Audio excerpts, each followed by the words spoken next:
الجلسة بين السجدتين فيها معنى الاحتياج. عرفتوا معي؟ الاحتياج والافتقار. لاحظوا الواحد يوم جالس، هذه الجلسة جلسة واحد ايش؟ محتاج.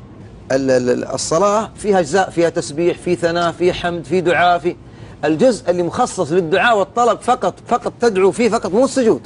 السجود تسبح وتدعو، لكن الذي فيه بس طلب هو ايش؟ رب يغفر لي. الجلسة بين السجدتين. الجلسة بين السجدتين فيها طلب. الجلسة بين السجدتين ركن من أركان الصلاة. يعني ايش ركن؟ يعني تأخذ وقت، يعني تأخذ طمأنينة. حتى في صفة صلاة النبي عليه الصلاة والسلام يحدث أنس رضي الله تعالى عنه يقول إذا جلس بين السجدتين حتى يظن أنه قد وهم، يعني نسي، يظنون أنه قد نسي من ايش؟ الله أكبر. من الوقت. يعني يأخذ وقت، يطول. ايوه يطول، يأخذ وقت.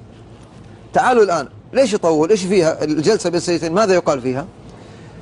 فيه رب اغفر لي، رب اغفر لي وتكرارها، وفيه رب اغفر لي وارحمني واهدني وعافني وارزقني واجبرني وارفعني.